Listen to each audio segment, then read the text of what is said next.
ditempatkan oleh SW? Nah, kami tidak tahu ya, karena selama ini kan rumah itu ditempatin.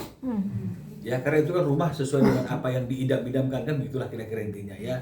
Desainnya juga mungkin adalah desain yang khusus sesuai dengan selera yang memesannya gitu. Tapi apakah sekarang itu masih ditempati atau tidak? Karena masalah ini sekarang menjadi semakin besar di masyarakat, apalagi dikait-kaitkan dengan jangan pakai rumah yang menjadi hak bersama untuk melakukan usaha apapun, kan begitu artinya ya. Jadi akhirnya apakah ini digunakan, ditinggali atau ditempati, kami belum tahu.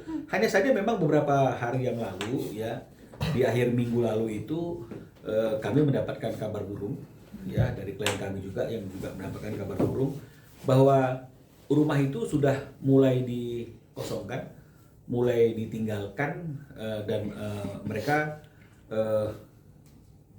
mencari tempat kediaman baru yang tidak lagi bertempat tinggal di rumah tersebut. Tapi ini belum ada kabar pastinya, karena bagaimanapun harusnya terkait tidak menempati rumah itu lagi dan kemudian pindah ke tempat yang lain, ini juga harus disampaikan kepada klien kami, bukan karena klien kami ingin tahu ya pindah kemana dan apa alasan pindahnya, tapi karena bersama-sama dengan S itu ketika dia pindah ada 2 anak Ruben Onsu yang juga ikut bersama dengan dia. Jadi artinya anak-anak kan tetap harus dikasih tahu sama ayah kandungnya di mana keberadaannya. Meskipun artinya itu banyak pendapat yang mengatakan tidak ada penculikan, tidak ada namanya ini kalau misalnya itu dilakukan oleh orang tua, tapi artinya bukan berarti dengan kondisi yang seperti itu orang tua boleh melanggar etika, melanggar aturan, melanggar norma, juga melanggar hukum, karena norma itu juga adalah hukum membawa anak yang masih ada ayahnya tanpa memberikan informasi apapun kepada ayahnya. Berarti belum ada komunikasi pindah ya Bang? Belum ada komunikasi. Karena kan melihat IG dari Wenda sendiri ketika hari pertama ini anak-anak masuk sekolah, Wenda justru menginformasikan bahwa sudah menempati rumah baru. Ya tidak menempati, tidak menginformasikan jika dia udah menempati tempat tinggal yang baru. Ya artinya kan nggak bisa nih, artinya dengan hanya sekedar melakukan postingan di media sosial, terus kemudian dikatakan kalau kita bilang anaknya di mana sekarang, kan tinggal telepon, kan tinggal cari, nggak begitu. Karena semua ada etikanya. Karena anak-anak ini masih ada ayahnya, ya harusnya dikomunikasikan bahwa karena sesuatu dan lain hal, apapun alasannya, kami pindah bersama-sama dengan anak. Jadi kalau misalnya ayah mau cari anak-anak, anak-anak sekarang ada di sini. Ini yang benar. Ya, bukan artinya itu kita merasa itu anak kita sendiri tanpa ada ayahnya, dan kemudian akhirnya kita pindah-pindah saja, muncul di media sosial dan kita anggap itu sudah merupakan informasi kepada ayahnya. Nah, ini yang saya katakan bahwa hal-hal seperti ini kan tidak boleh terjadi. Ya, tapi sering terjadi tanpa ada informasi.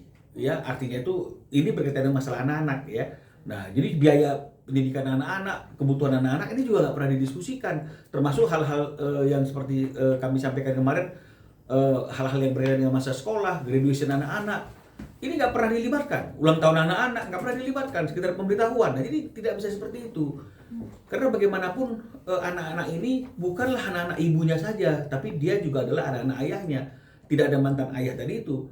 Jadi jangan sampai ikatan perkawinan yang sudah putus antara ayah dan ibu itu membuat ada situasi yang berbeda yang dialami oleh anak-anak ini, yang sebenarnya tidak boleh. Padahal kan kemarin kan Wenda kan sempat berucap ingin co-parenting, namun pada akhirnya hari pertama anak sekolah tidak diinformasikan ke bapaknya. Ya, jadi makanya seperti yang saya katakan, jangan retorika. Co-parenting itu sebenarnya kalau memang ada niatnya dari awal bisa dilakukan.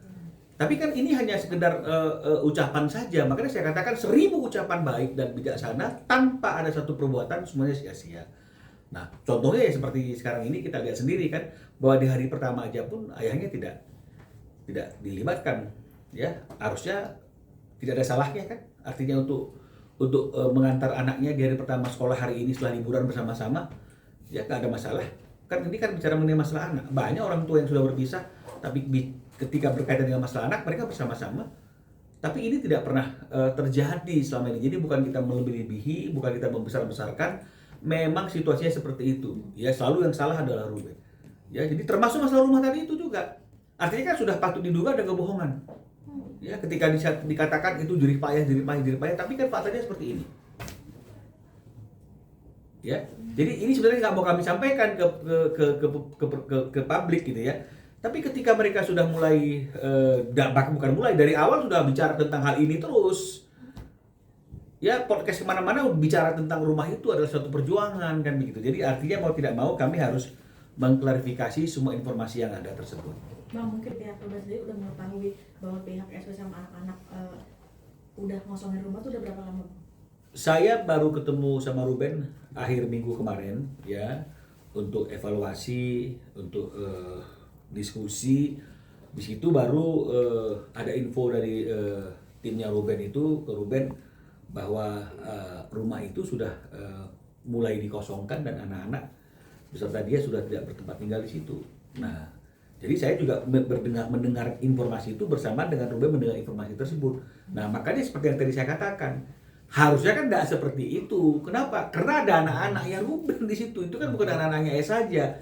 Jadi ini kan merupakan wujud dari apa yang kami sampaikan, bahwa Ruben tidak pernah dilibatkan, tidak pernah didiskusikan apapun yang berkaitan dengan masalah kehidupan anak-anak ini. Ya, mengenai masalah sekolahnya, mengenai masalah ulang tahunnya, mengenai masalah liburannya, mengenai masalah sekarang ini bertempat tinggal di mana. Jadi Ruben itu hanya dikasih informasi, pemberitahuan, tagihan, jadi hanya itu. Itu bukan omong kosong, memang seperti itu faktanya. Kalau menurut Ruben ya memang seperti itu. Dan sekarang teman-teman lihat sendiri, dia pun pindah dari rumah itu juga Ruben nggak pernah tahu artinya. Ya nggak tahu kalau sekarang Ruben tahu, ya sudah diberitahu. Tapi ketika saya bertemu dengan Ruben juga sepertinya nggak tahu, karena dia masih bertanya ke timnya, pindahnya kemana?